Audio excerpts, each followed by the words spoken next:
চীন এবং যুক্তরাষ্ট্রের মধ্যে বাণিজ্য যুদ্ধ আরও তীব্র হয়ে উঠেছে।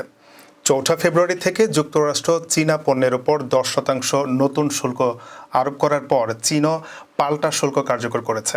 চীন মার্কিন কয়লা ও তরল প্রাকৃতিক গ্যাস আমদানির ওপর 15% শুল্ক এবং অপরিশোধিত তেল, কৃষি যন্ত্রপাতি, বড় ইঞ্জিনযুক্ত গাড়ির উপর 10% শুল্ক আরোপ করেছে।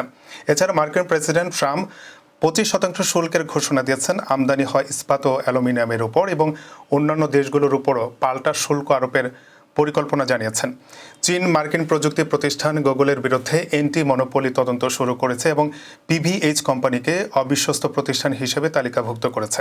তারা 25টি মূল্যবান ধাতুর উপর রপ্তানি নিয়ন্ত্রণ আরোপ করেছে, যা ইলেকট্রনিক ও সামরিক যন্ত্রাংশ তৈরির জন্য ব্যবহৃত হয়। এদিকে চীন বিশ্ব বাণিজ্য সংস্থায় যুক্তরাষ্ট্রের বিরুদ্ধে অভিযোগ দায়ের করেছে। তবে বিশেষজ্ঞরা মনে করছেন বিশ্ব বাণিজ্য সংস্থার নিষ্পত্তি প্যানেল অকার্যকর থাকায় চীনের পক্ষে রায় আসার সম্ভাবনা কম। এই বাণিজ্য যুদ্ধের বিশ্বব্যাপী অর্থনীতির উপর ব্যাপক প্রভাব পড়তে পারে বলে আশঙ্কা করা হচ্ছে।